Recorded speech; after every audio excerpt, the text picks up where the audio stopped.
Okay, I think we'll go ahead and get started. Good afternoon and good morning, and maybe early morning for some of you all. My name is Mark Allender. I am the Training and Technical Assistance Manager at ANA. I've been around for quite a while, and I know a lot of the names on here. And I just want to say again, good morning or good afternoon to everybody. Welcome to day 4, technically, of this ANA meeting. Today we're going to be starting our plenary with on food security and nutrition, and we're also going to be weaving some very important elements of climate change into today's panel discussion, and we're happy to have you all. So I would like to start out this session with a very special guest. We're going to ask Mr. Eric Thompson from the Azete Tawantan language program at St. Regis Mohawk to offer an opening prayer for us and to get us started off in a really good way. So I would like to turn it over to Eric Thompson.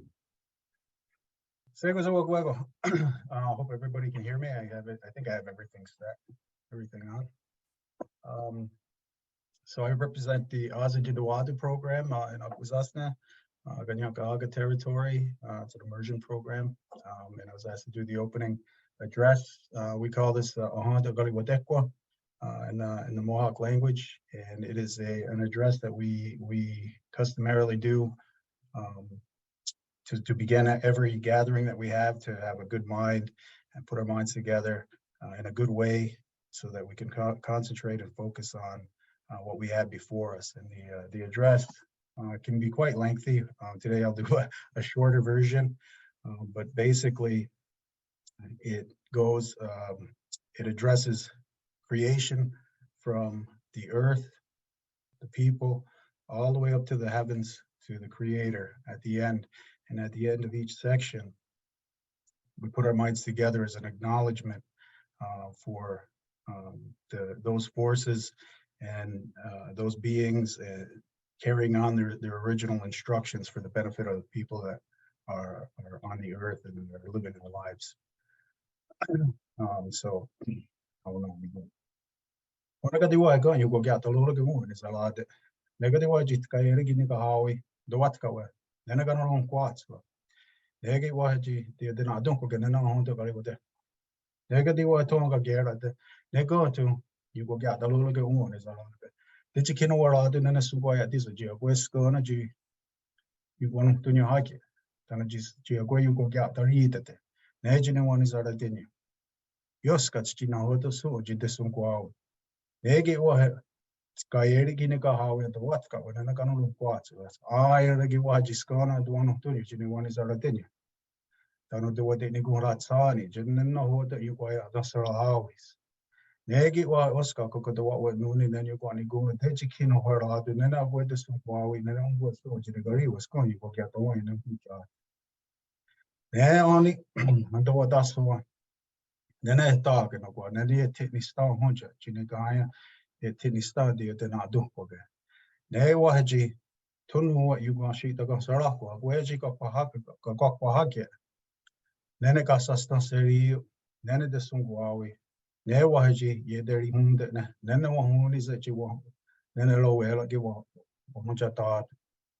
Negi Oscar cook at the under what went no need that you can over out the and then you take me stand. You say you can't the can get Jinagari was going to go get away and future. Nega the oil to know what you do again at the Negadi or Nega so Jinagaya the other not do. There what had you got sustenance for a guy or no what soon. There what had you got there also what's the no Nega small. There's something what to correct. All the way. And what they doing again. Now I was doing a year on it. Then then I there got soon. Then you have to on it there when you're on your home. Say you can't take a very much. Maybe it was over the chicken. Don't got the boy. Then I want to go to the body. Estaba que no guarda aquí casos de ewa and on that so spirit so what so right to so Where'd you want him to be more movies? Yeah, what's the goal? You can go in and then that's something. Now they will so the what's say the ci sei obiettivi stanno ci sei io te che qua ci vuole che sai che voglio un po' ci chiedo ci sei then no what else so much that now what is that you what's got there to ci chiedo guarda the minute to what so then it said you feel when you don't oh yeah get what only to 내가 온다 수 내 오니 제가 그 수 내게 와해 오니 야 내가 소저 이게 와나 와해 투디가 야 내가 소저 야 되게 하게 지니까 이거 스토리 거기다 어스가 그거들 너와 왜 너희들 지키는 거야 지키는 기억 되게 내게 와해 어느 토요 하해 지와다 되나 두고게 지키는 거라 내가 이거야 되냐 내내 와다 왔어 또 가나 내가 해 어스가 그거 왜 너희들 지키는 거라 내가 그런 거 Not correct, so down go there you so just say you have to get it started. To the guy who's like the boy in each other. Look at that. Don't boy. Boy, and gonna you go out you just again. Turn it on you already you are like you want to put studies. There you are.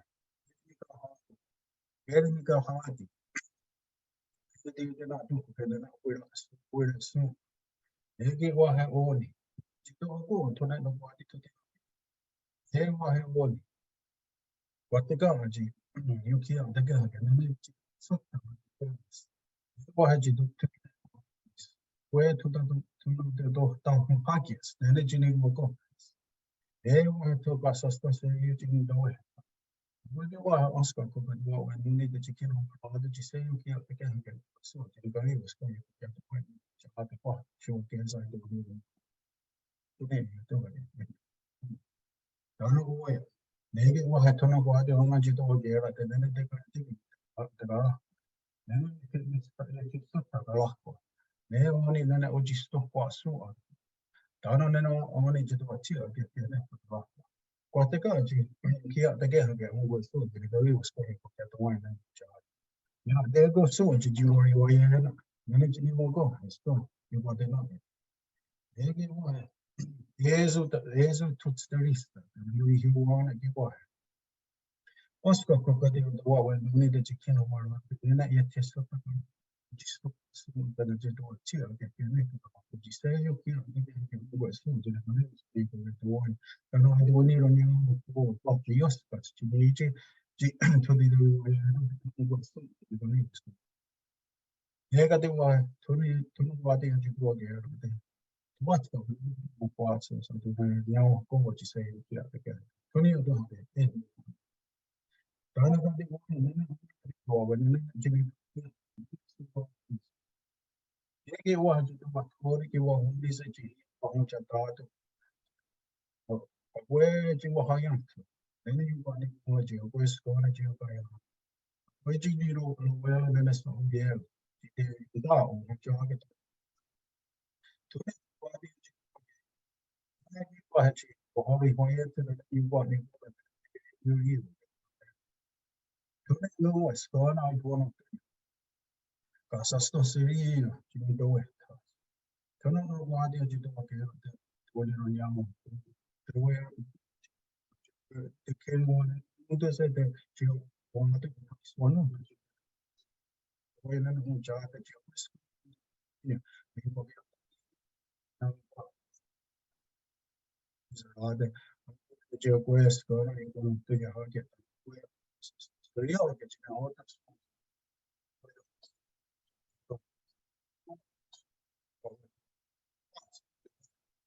actually guy the other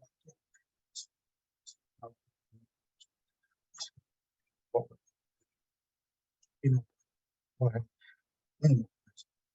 we are talking. Everything what I talk again. Tony on wahe,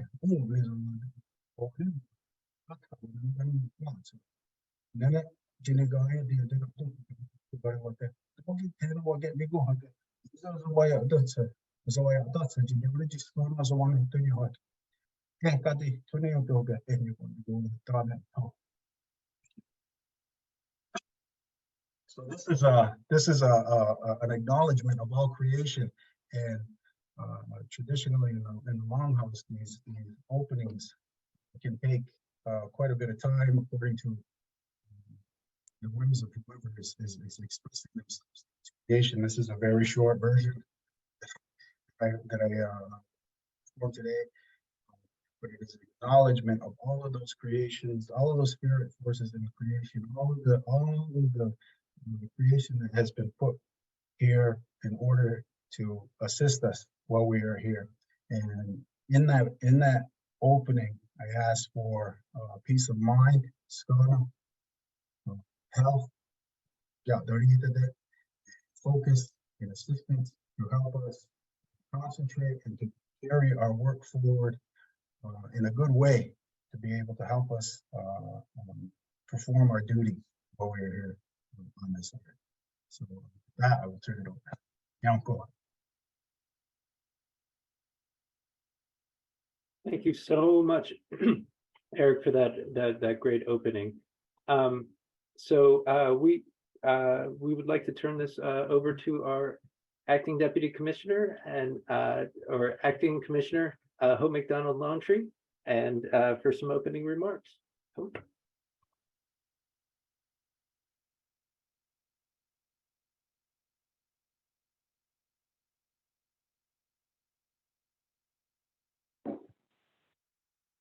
Can you hear me now? All right, great. It was not allowing me to unmute for some reason, but thank you, Mr. Thompson. Really appreciate that beautiful prayer to help us set the foundation of our conversations today and all that we will learn. And it reminds us to honor the natural world and give special thanks and gratitude to the plants and animals which we use for food, the medicine plants, or the plants that we use for medicinal purposes, as well as water. We all know water is life, and all of which we need to be healthy. So again, Mr. Thompson. So welcome again, everyone, to our plenary session on food and nutrition insecurity. Shea Hope McDonald Longtree and Shea Hodachini Nishle, Hashkahatsoho Bashachin, Naasane Edishache, Autoput Ane Edishanele. I am so honored by the opportunity to work with and support tribal and Pacific Indigenous communities to ensure that our populations benefit from all that we have to offer here at ACF and across HHS, and certainly ANA. Equally important is the responsibility we share to ensure that the lives and social and economic well-being of Native children and families, our elders, as well as tribal nations as a whole, and Pacific Indigenous communities are better as a result of the work that we do. One of the main focus areas for ANA is tribal and Pacific Indigenous food sovereignty and nutrition security. As many as our communities are in food deserts and do not have access to healthy foods, which dramatically impacts the health and future of our family. I know in many communities, especially our rural communities, they have this lack of nutrition. Maybe they have more fast foods than they do fresh food. And so we have our work cut out for us. And I'm so happy that we're able to feature some of those successful programs today and provide you with some resources. We also want you to know that during the recent White House Conference on Hunger, Nutrition, and Health, the Biden-Harris administration put out a call to action to help end hunger and improve health by 2032 by increasing healthy eating habits and physical activities. So don't forget to stand up and stretch during our conference so that we continue to get the blood flowing and the energy going. The administration's national strategy on hunger, nutrition, and health calls for the federal, state, tribal, and private sectors help in achieving this bold goal. ANA currently, as many of you know, provides funding for social and economic development strategies, as you know, as SEDS, and SEDS Alaska that fund projects up to $400,000 per project year.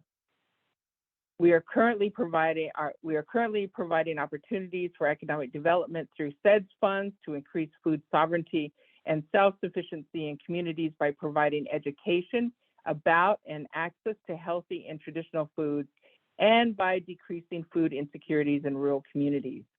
ANA projects that we will have some great success stories and will continue to improve upon what we do. And we encourage healthy lifestyle choices, as well as enhancing subsistence and agricultural activities to retain and revitalize, and I underscore revitalize, traditional native food sources and practices. Today, we will hear from our federal partners at the USDA on increasing awareness and understanding the programs that they have and that are available, and our resources to each of you. This session will also feature ANA's grant recipients, the Indigenous People Task Force, or IPTF, and the USDA Food Sovereignty Program at the Chickahominy Indian Tribe Eastern Division.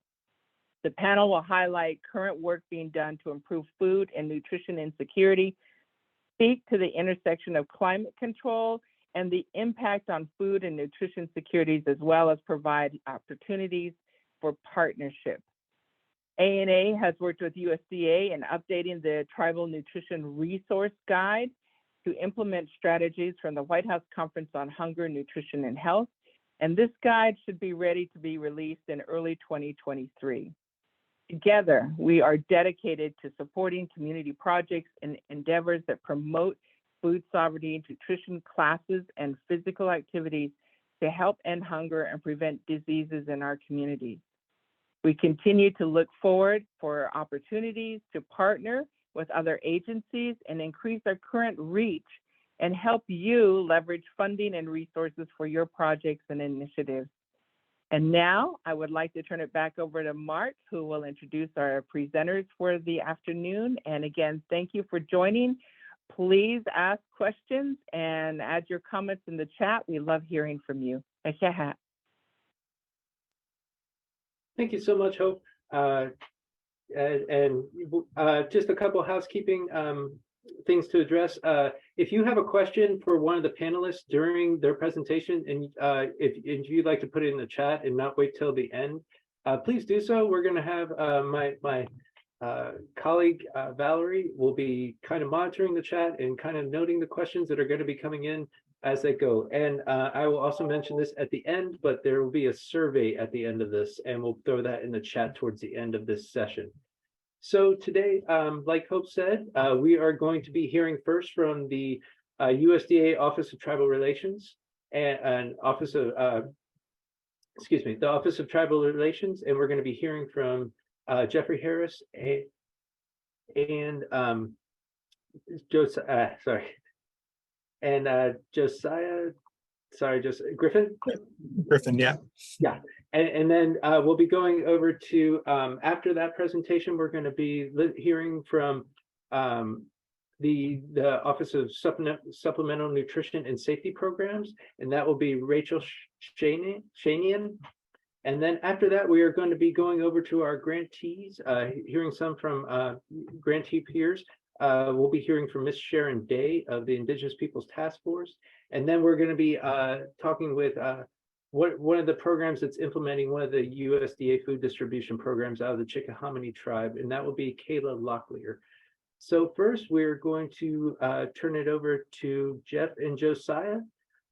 Jeff Harris is currently working as a program analyst at the USDA Office of Tribal Relations.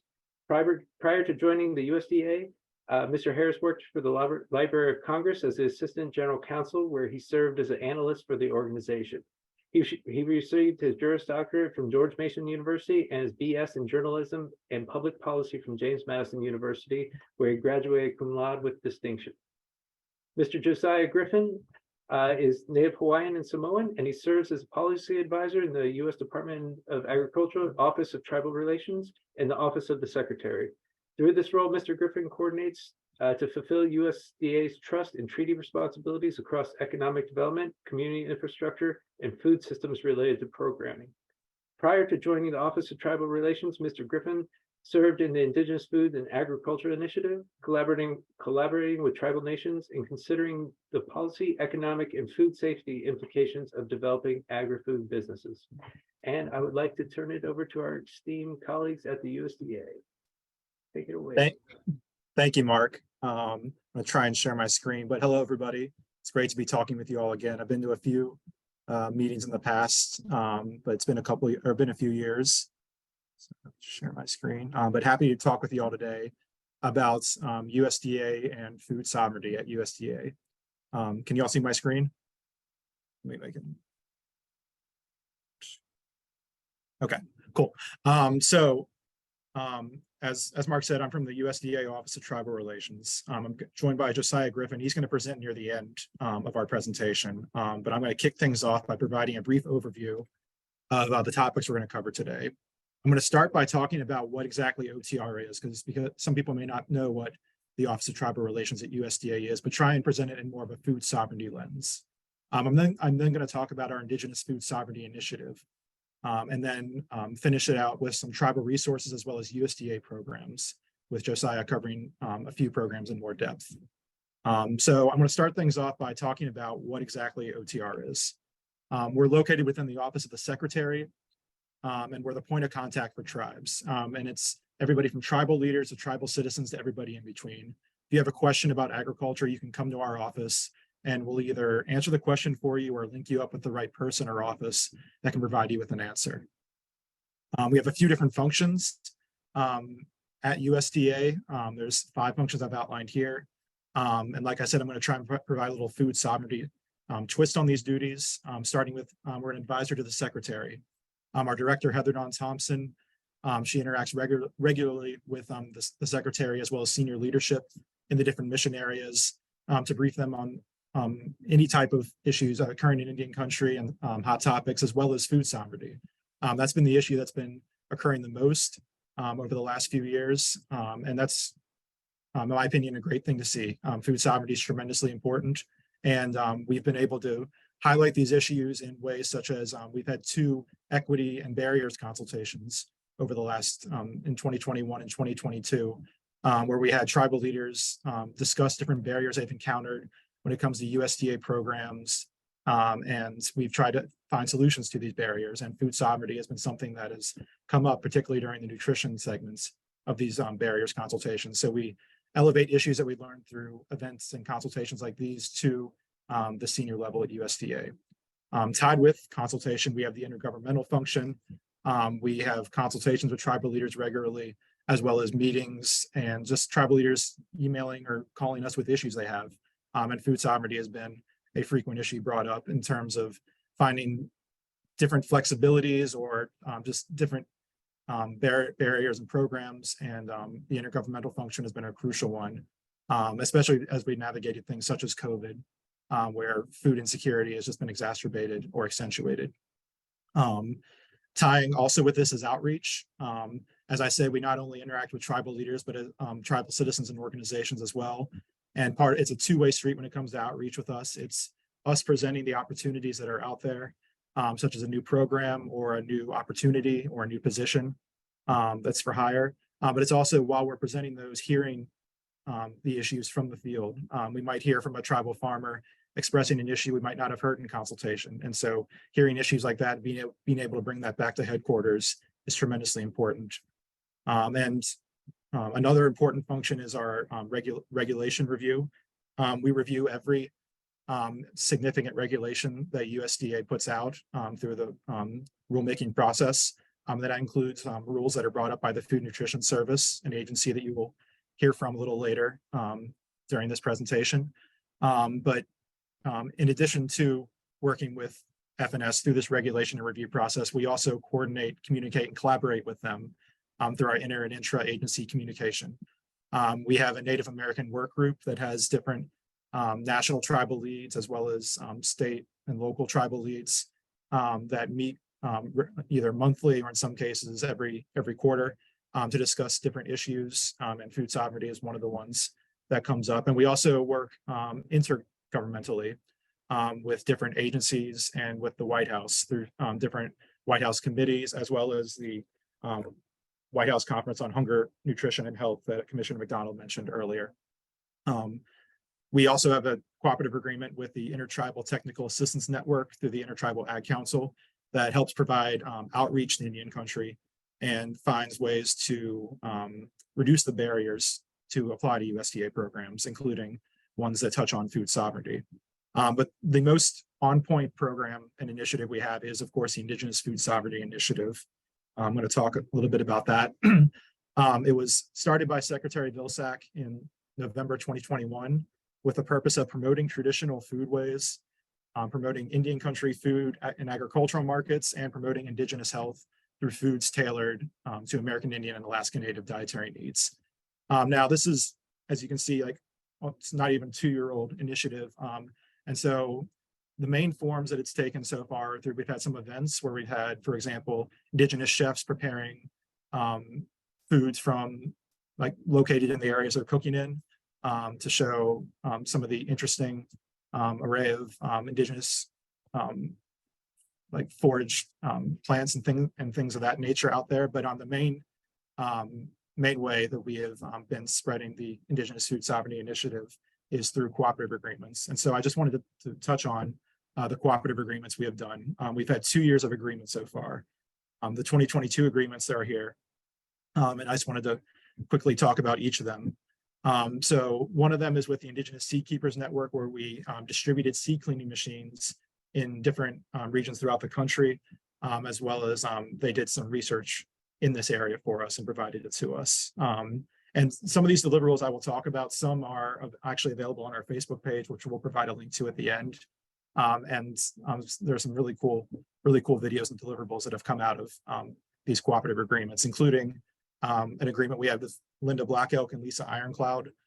They did videos on wild foraging practices and proper sustainable gathering practices. And they had foragers from different regions, specifically the Western and Southwest, as well as the Mountain Plains and Midwest. And these videos are available on our Facebook page. And those videos actually tie into another agreement we have with the North American Traditional Indigenous Food Systems, where they took the foraged foods and found ways to combine them with foods from the Food Distribution Program on Indian Reservations, or the Commodities or FDIPR program, as it's known. And it showed, they put up different recipes and cooking videos for how to combine these foraged foods with foods from this USDA food program in some really cool and ingenious ways. And again, that covered the West, Southwest, and Mountain Plains and Midwest regions. And then we also, and this is something that Josiah, my colleague who will speak later, was instrumental on working on. It was a guide from transitioning the cattle to bison with the Intertribal Buffalo Council. That guide is going to be available online if the link's already not active. But it's a guide that's proven very popular, and people have been very interested in seeing what's in it. And then I mentioned the Intertribal Ag Council before. We have 2 agreements with them under the Indigenous Food Sovereignty Initiative. One of them is a staff position for expanding domestic marketing opportunities for Native producers. It's an area that we've been trying to find ways to expand, and this was a great way to expand that opportunity. And then we also have, through their American Indian Foods Program, purchased limited samples of foods to provide examples of the great food that are being produced by Indian country producers. And we have these foods on display in our suite here in Washington, D.C., so that when different tribal leaders, school groups, and groups like that come through, they're able to take an object with them, see the great products that are being made, and hopefully post about it on social media to spread the word.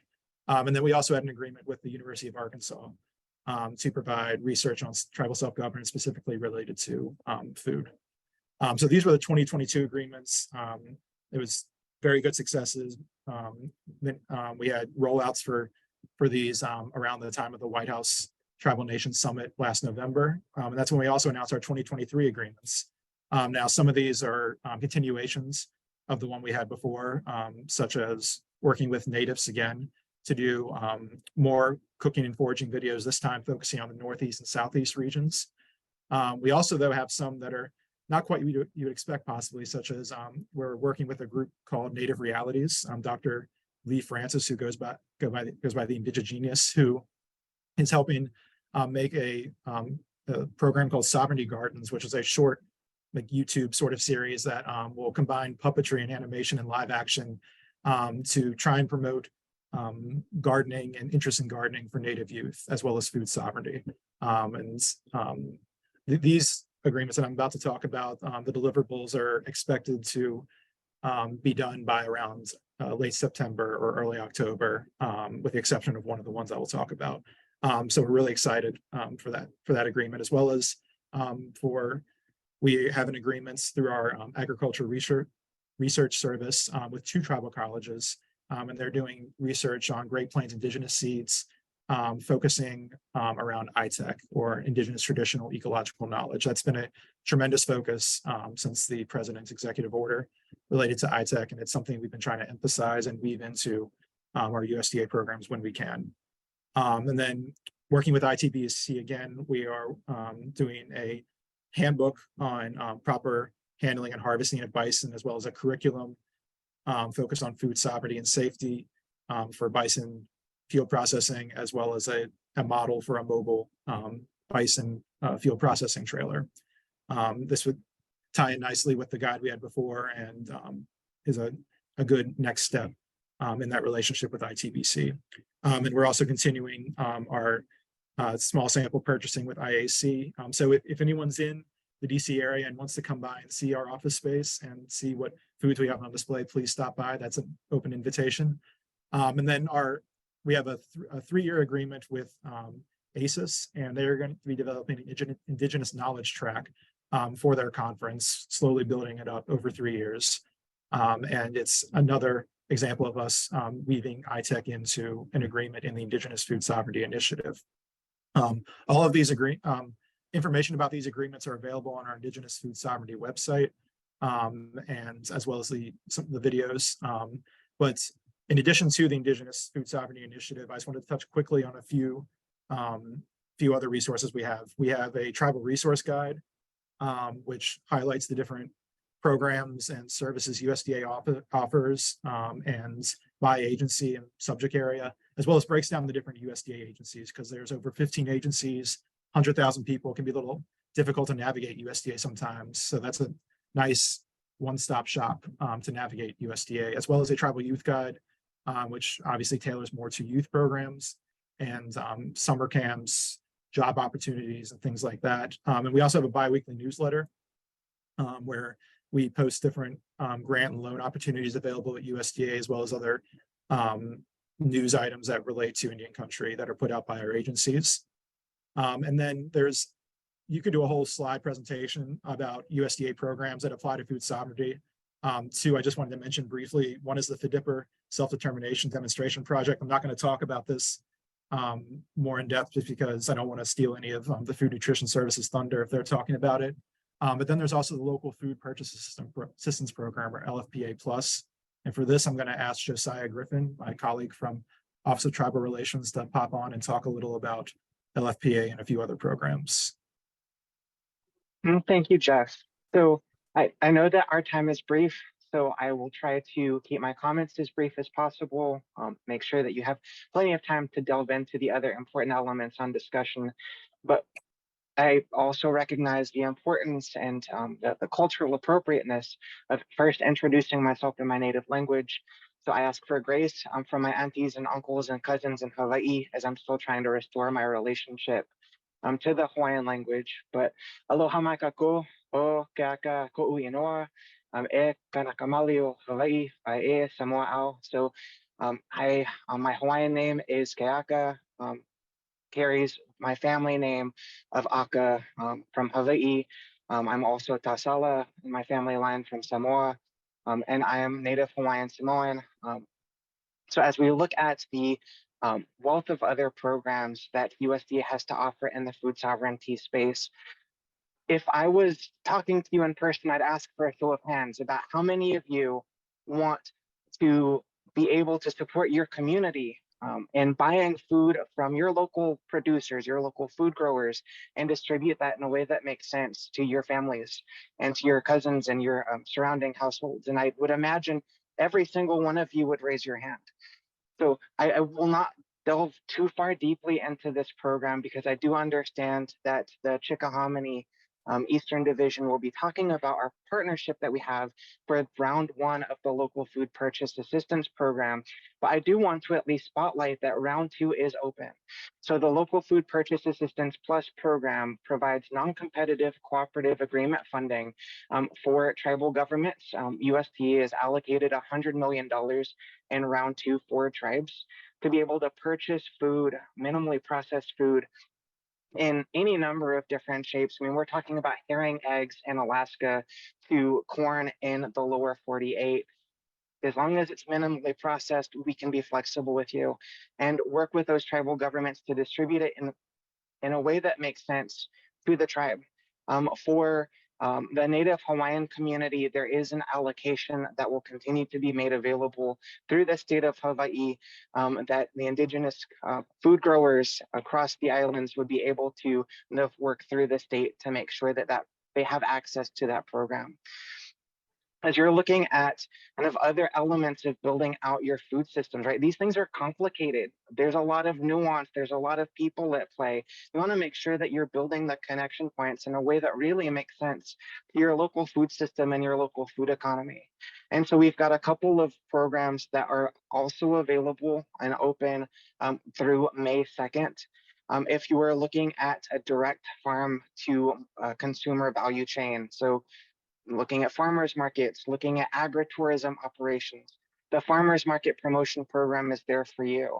If you're looking at setting up kind of a retail or grocer or aggregator or distributor of food to help kind of provide that linkage across your food system so that you can provide at scale, that's where the local food promotion program would come in. It's not able to provide for infrastructure development, but it can still help to make those connections and provide for some equipment purchases like refrigeration units and coolers, which are so important to the process.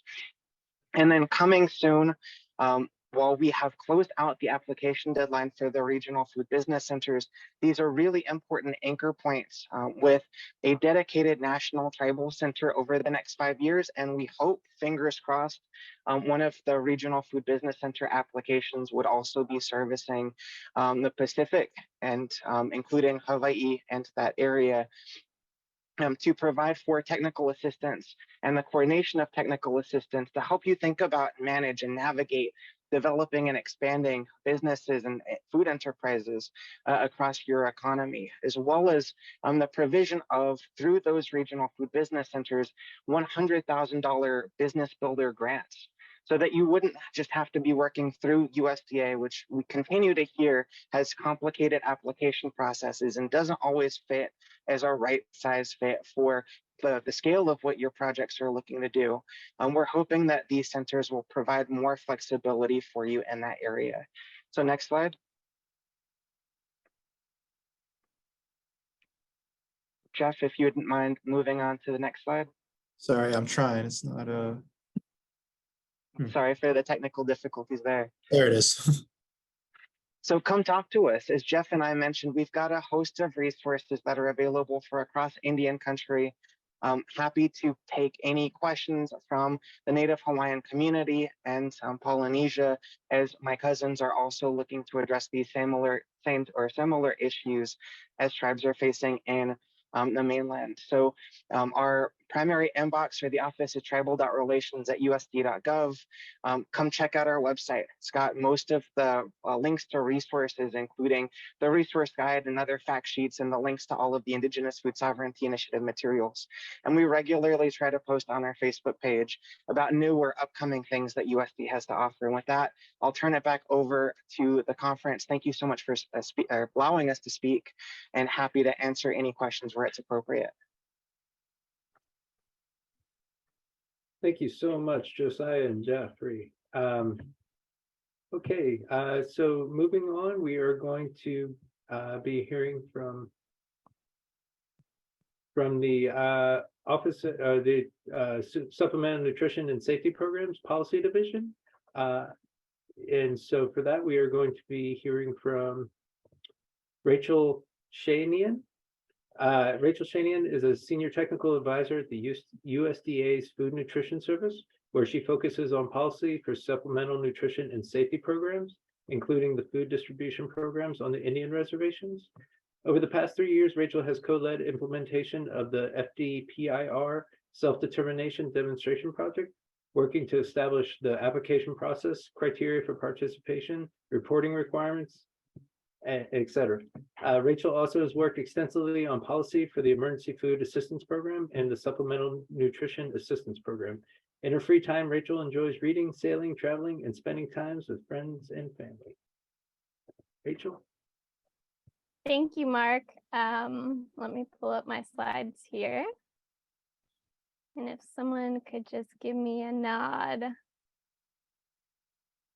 that they look okay. Okay, They're coming. great. Yes.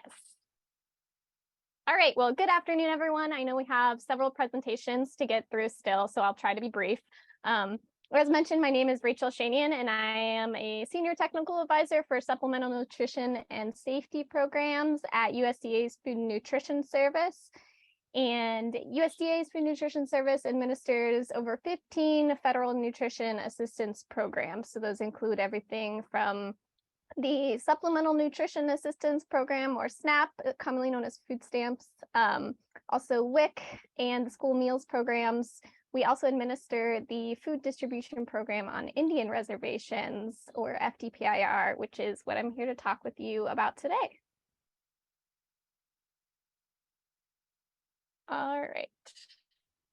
So FDPIR is a nutrition assistance program for income eligible households that are residing on Indian reservations, and also income eligible Indian tribal households in designated service areas near reservations or in Oklahoma.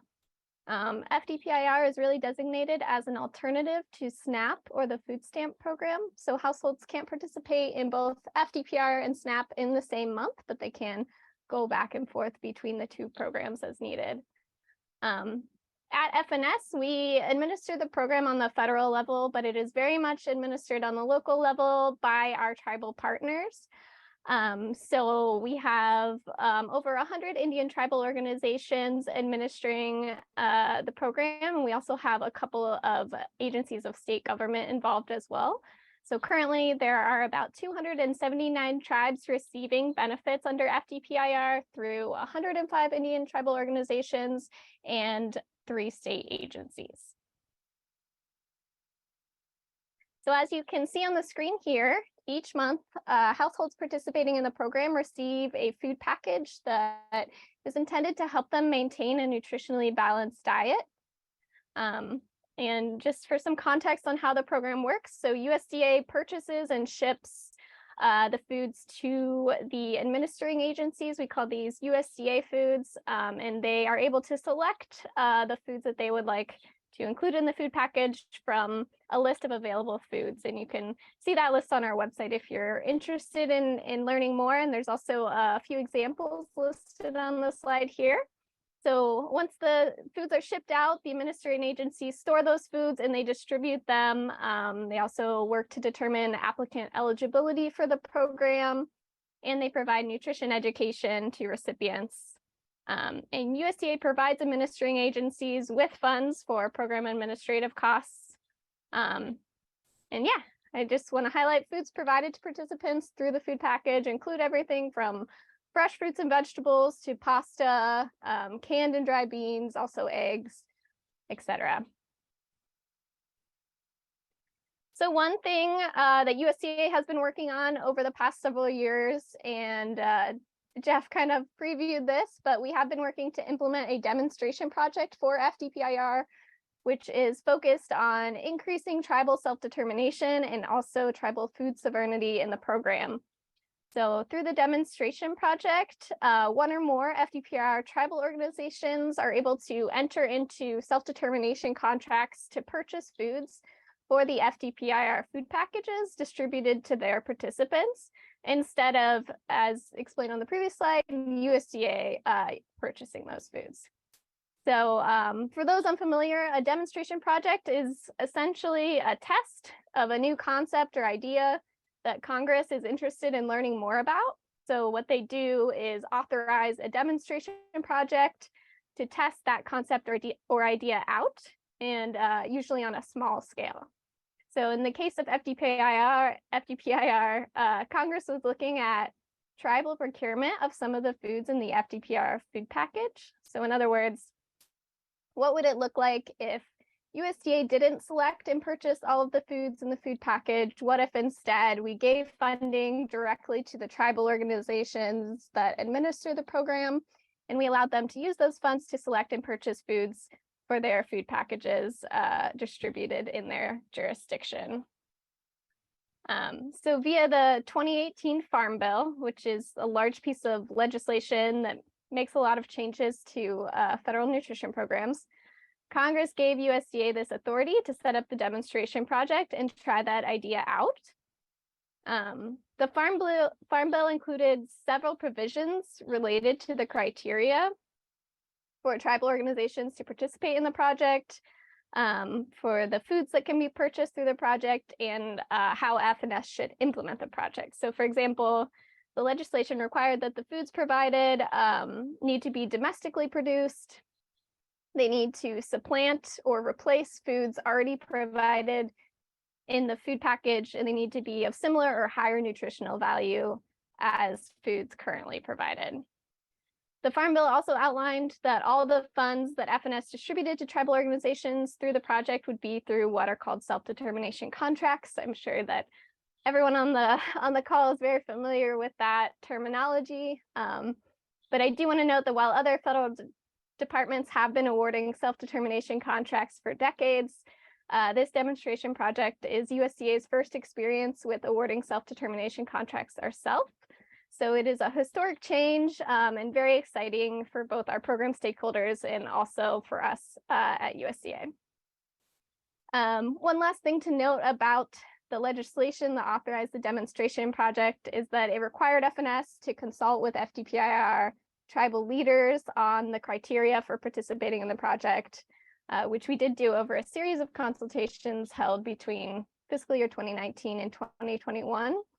And we continue to consult with tribal leaders as implementation of the project continues. All right.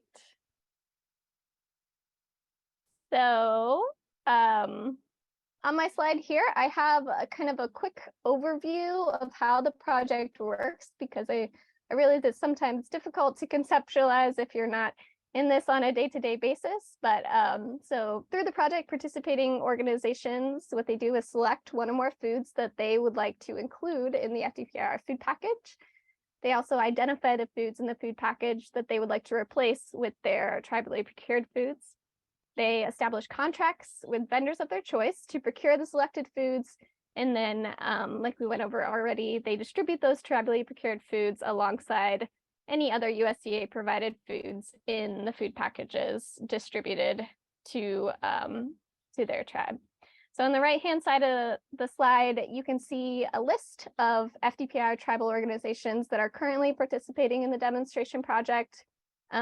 These organizations were awarded self-determination contracts in early fiscal year 2022, and they are currently working with their vendors and producers to purchase foods for the FDPIR food package. And I do want to note that USDA is planning to award a second round of contracts to additional tribal organizations this summer, which will represent a fairly significant expansion of the project. And of course, we're very excited about that. And to provide a little more context about the demonstration project, I did want to show a few photos to provide some examples of foods currently being distributed. So here you see a photo of ground beef from Roland Ranch Beef LLC. So this product is being purchased and distributed to FDPIR participants in Chickasaw Nation with self-determination contract funds, and it is replacing the previously provided USDA ground beef.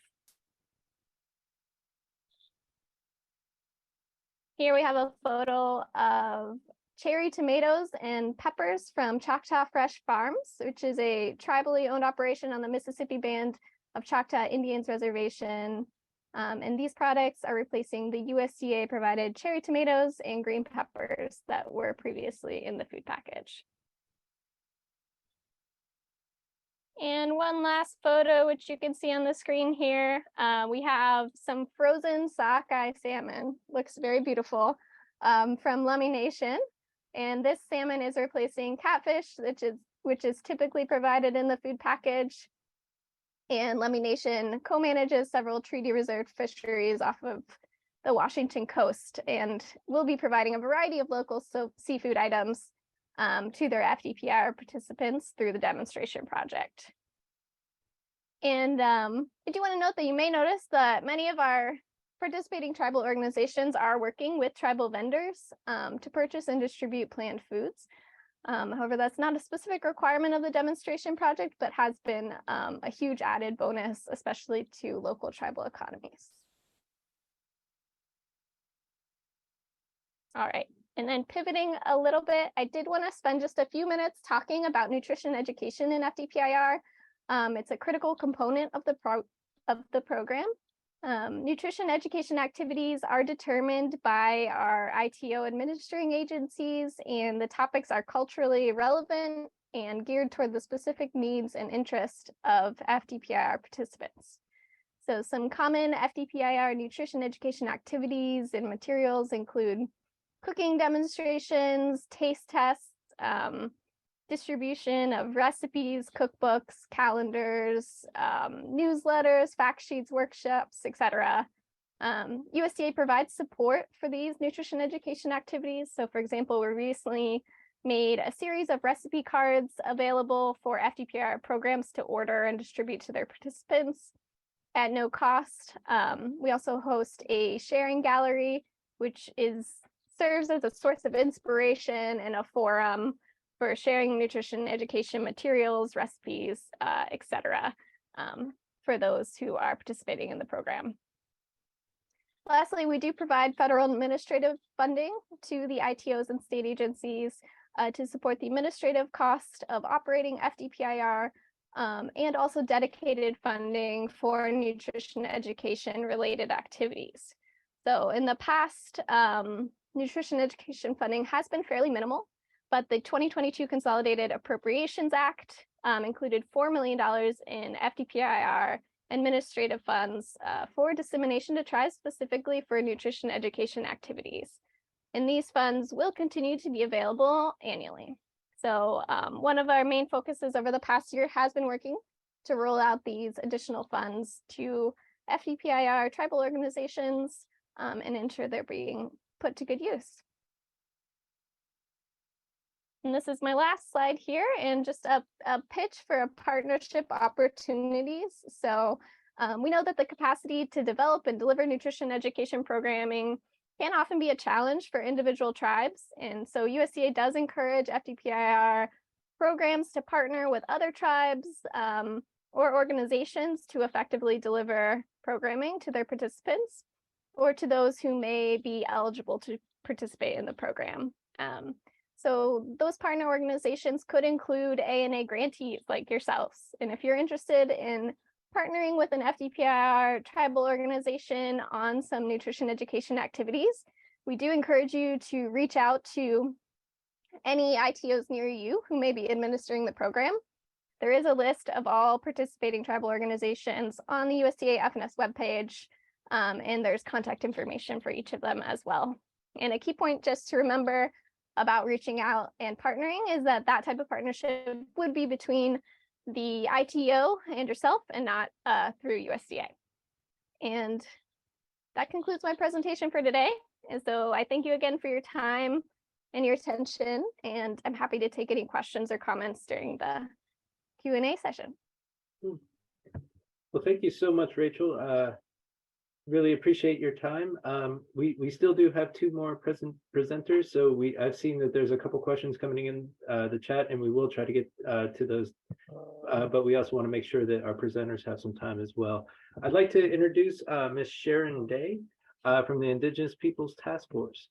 Sharon Day is Ojibwe, and she's the executive director and a founder of the Indigenous Peoples Task Force. She leads IPTF's flagship program, Ikidoin Youth Theater Ensemble, and mentors youth via theatrical expressivity. Ikidoin, young artists have performed many plays written by her. She is an artist, musician, and writer. Her play, We Will Do It for the Water, has been produced by Pangea World Theater. As an actor, she has performed with Pangea World Theater, Spider-Woman Theater, Illusion Theater, American History Theater, and with festivals at Guthrie and Ordway. She is an environmental activist who's also walked over 10,000 miles and offers prayer for the rivers that she's walked next to. I'd like to turn it over to Sharon. Good afternoon. I'm going to try to get my slide up here.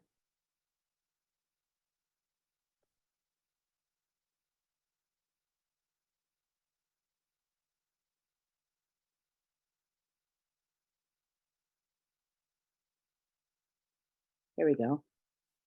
Bujun and Indwema Ganidug, Nagamo Maingan and Dishnakaz, Babashashi and Dodam, Ojibwe Kwe and Dow, and Dishnisho Madeo, Madewanakwe and Dow. Happy to be here today. And I just want to, we are a grantee and the SEDS grant and our program produces a food called Indigi Baby Food. And one of my staff was on yesterday, I believe, talking about that program. But I just wanted to give you kind of an aerial view of our farm. And just in terms of scale, just in terms of scale, you can see that sort of orange dipper shaped figure on the right. That is a mound that we created in the shape of the Big Dipper. And from the tail to the top of the dipper is 60 feet. And we used about 5 tons of fill dirt over many down trees from the forest and another ton of topsoil on that. So that's just to give you an idea of the farm, and you can't really see the field to the west very much, but we have been working with this particular piece of land for this will be our 4th summer. And prior to that, we worked on some land, about 1 acre or 2 acres that was south of here. And that land was very low land. And so it had a tendency to flood in the spring. And so if it was flooded, we couldn't plant. This has a little bit of a slope on it. And so the planting is a little bit better. Just to give you a couple of views of our farm. This is, we think about climate change, we think about some of the produce we grow. This is Getio Kosom and squash. This squash is about, the seeds, they say, are about 800 years old, and it's a bright orange squash, and it has a very thin skin. And so, like an acorn squash will last all winter. This will not. But this particular squash has lower glycemic index when we compared it to about 5 other squashes. And this is one of our, the story about this squash is that some farmer uncovered a clay pot in Wisconsin some years ago, let's say 15 years ago, and gifted those seeds to Winona LeDuc at Honor the Earth. And she grew them out and then began to gift them to others. So we've been growing this squash for a long time. What climate change has to do with agriculture is when you have, we have a couple of years ago, almost everybody in our community had an infestation of squash bugs. I don't know what the correct name for them is, but they, the squash borers, they go into the vine and then kind of eat their way up and destroy the squash. So the only way you can get them out is to cut open, feel along the vine and cut it open and take that out, and you might be able to save your field. But as climate changes, we see different kinds of things affect our crops. This is here on the farm too. This is getting ready to do this now, and just to tap the maple trees. And as we have warmer weather, drier climates, this all affects our trees. The drought does. And so this is a little critter from our farm, and just to make the point that our environment needs to be safe for all of our animals as well as humans. In 2013, we walked the Mississippi River from the headwaters up near Lake Itasca all the way down to Fort Jackson in Mississippi. And this is a little stream that we happened to walk by. And when we gathered the water at the headwaters, we gathered enough to last us all the way for ceremonies all the way down to the mouth of the Mississippi. And we were able to drink this water in 2013. And we saw a lot of things along the way: overworked fields, flooding, all of those things.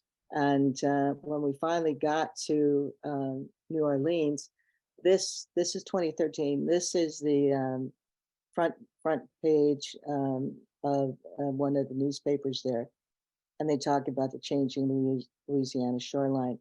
And so there were 31 places that no longer exist. That was in 2013. And as a result of climate change, they say that Louisiana has been losing 25 square miles of land every year. And of course, along with that comes increased flooding and the rise in sea level. At the other end of the Mississippi in Minnesota, we're seeing 7.3 degrees warmer over the last 100 years during the winter months, so December through February. And we also have increased flooding. I found this page.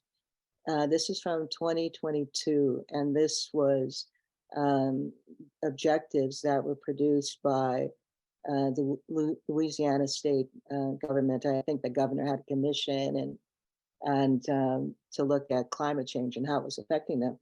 And so I'm sure many other states have this as well, but this is at the other end of the Mississippi.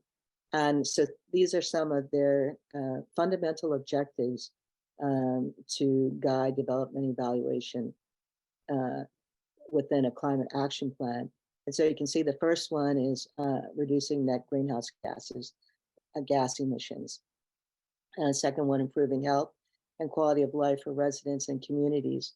And when we were down there in Louisiana, we met with the Huma people. In fact, they hosted us and they gave us a dinner one night, and they talked about how after Katrina and with all of the changes, that how it had impacted their life. And so there was an elderly gentleman who used to be the chief, and he said that they used to make a good living fishing and shrimping, and that they could no longer sustain themselves through those functions. And so that was 10 years ago. Creating a more equitable society. This, I think, is like so important because, as you all know, we as Indigenous people are, we tend to be on the wrong end of every peak and valley that measures social ills in this country.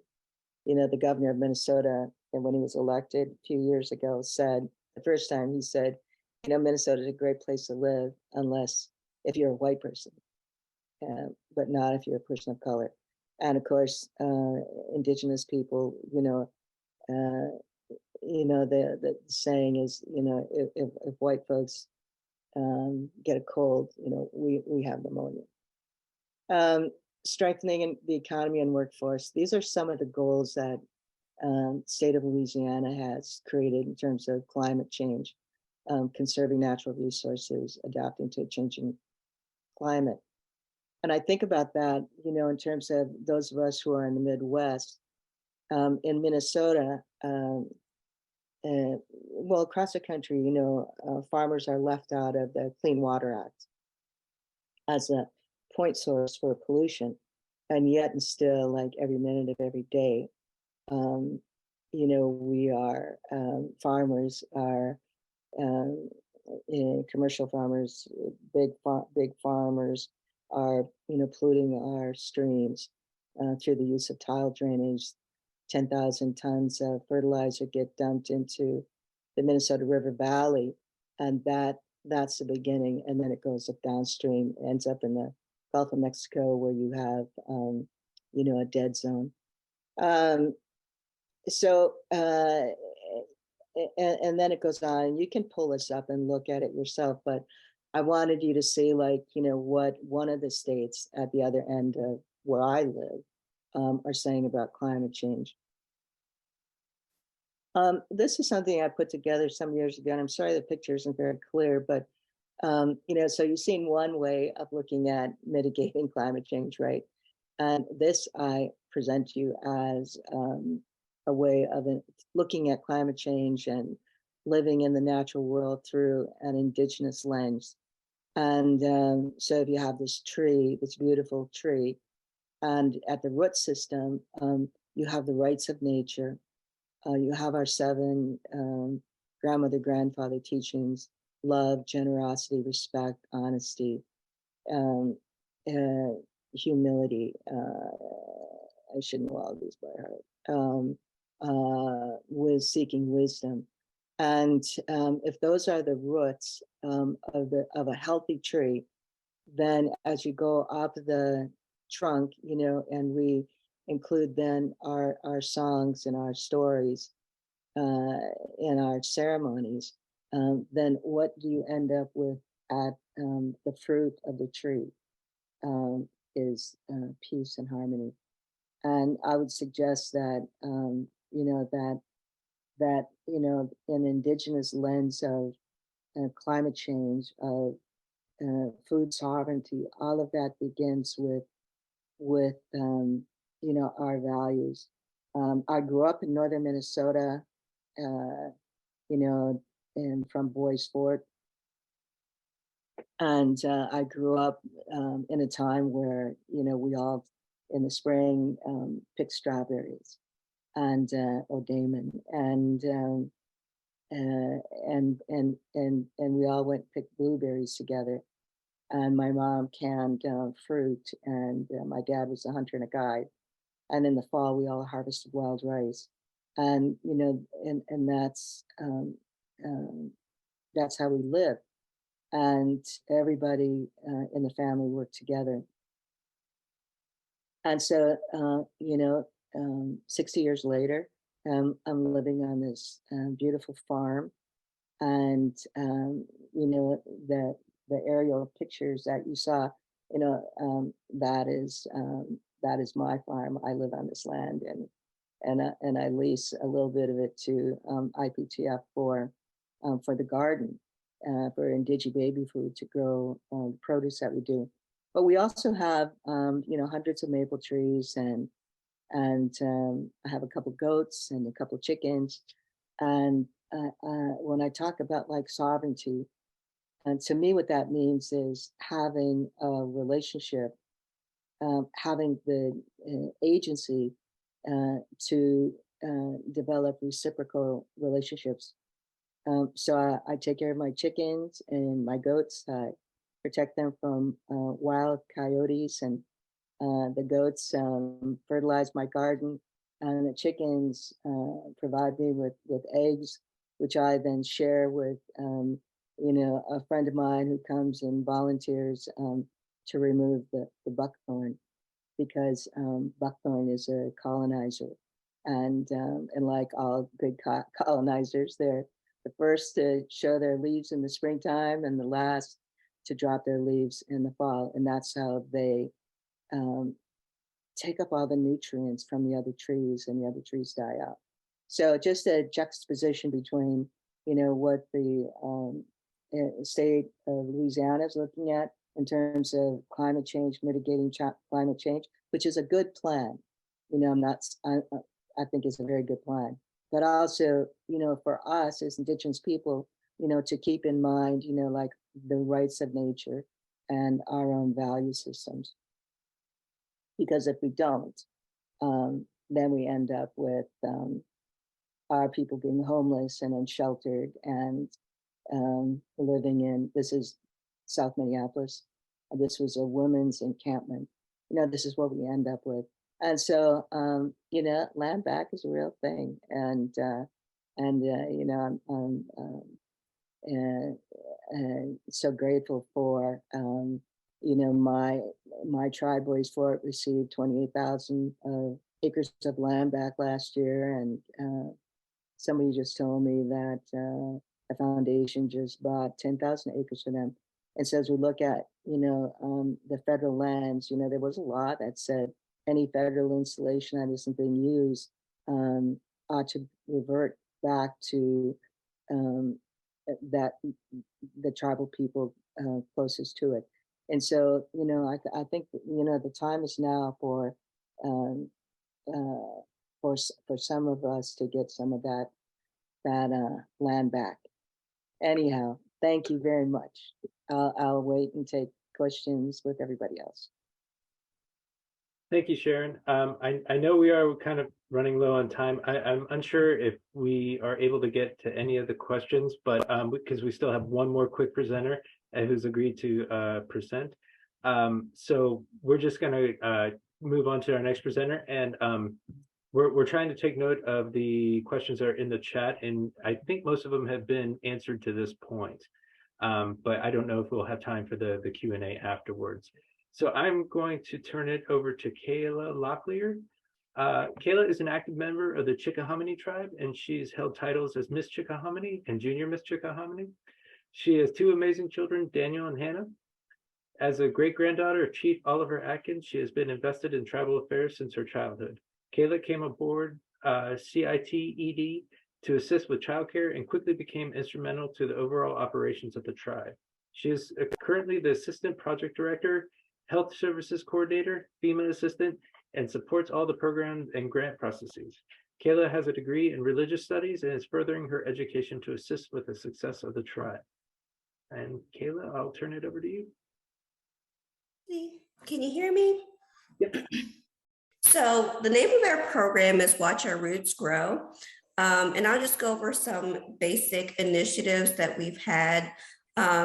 One is to partner with local local farms. Right now we are partnering with Kelray Farm, which is in James City County. They have been very essential in helping us. They are very close to us. However, if they are limited in products, then they reach out to many farms across the state of Virginia to help bring in that produce for our tribal citizens. So one of the biggest things that USDA has allowed us to do is have pantry days, which we have been doing quarterly. But with the help and the partnership of USDA, we have actually done one November and December, and we will go ahead and start supplying our citizens actually monthly with our pantry days, which you can see there's different foods. There's meats, there's fresh produce. We even have fresh bread that's made. We also have milk, we have eggs and things like that. Then we also provide elder meals twice a week to our citizens in our service area, which is about a 30-mile radius. So USDA again has been essential in helping with that. We understand that a lot of our elders are not able to cook or get out to go grocery shopping and things like that. So pantry days are very essential. we do, we go out to them. We do have our meal coordinator who cooks. We have cultural classes that we also have integrated, which our meal coordinator cooks and prepares that food for those local farms. In addition to that, you can see that's the chief of our tribe to the left of your screen, Chief Jerry Stewart. Then we have just a picture of some of our meats and some of our the meals that our meal coordinator has prepared for our cultural classes. And then some of our team members from the different farms. And then just some of the produce that we also have purchased. So this really helps our community. One, they're able to, with us providing meats and eggs and things like that, that helps them just defray the cost of food as inflation occurs. And then we can educate our citizens about local foods. We also hold a summer program that facilitates children who we are able to, of course, by the USDA, help. They get to learn about the process of purchasing food locally. One thing that's not listed here that's very essential is we're able to give back to our tribal citizens.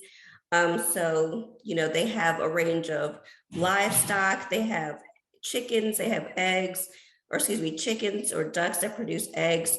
So we are actually able to use the USDA funds to purchase food from, or excuse me, things like eggs or produce from our citizens. And then we can give back to other citizens that may not have those.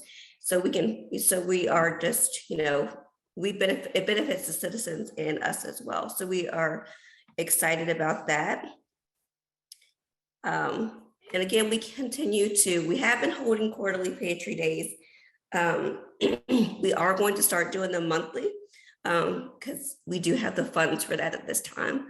And then in the near future, our next initiative is to deliver meals. We do deliver some in our service area. We do want to expand that a little bit to be able to deliver meals. So we will begin doing that within our next initiative. So that is just a basis for you guys. I won't keep you, but that is just a couple of things that we're doing with USDA that's really helping our tribal citizens. And thank you, guys. Thank you so much, Kayla. Again, I don't think we're going to have time. I know the other session started in about 8 minutes, so I don't think we have enough time to kind of get into the Q&A.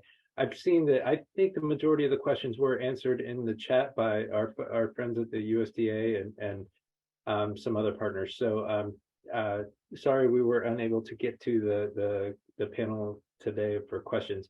But I do want to do a special shout out. Thank you so much, Eric. Thank you so much, Josiah and Jeffrey, Rachel, and Kayla. I really appreciate your time today on, and Hope McDonald Lone Tree. Thank you so much for your time today on such an important topic and, highlighting, what some, innovative ways that people can address these issues and also, how important they are. I do want to give a special shout out to my colleague, Valerie Runman, for organizing all this and really doing all the behind the scenes stuff. So thank you so much, Valerie. And I want to wish you all a happy rest of your conference and the rest of your day. So take care, everyone, and y'all take care. Bye. Oh, please fill out the survey that's in the link if you haven't got a link to it already. Sorry, I meant to mention that one more time. Take care, everyone.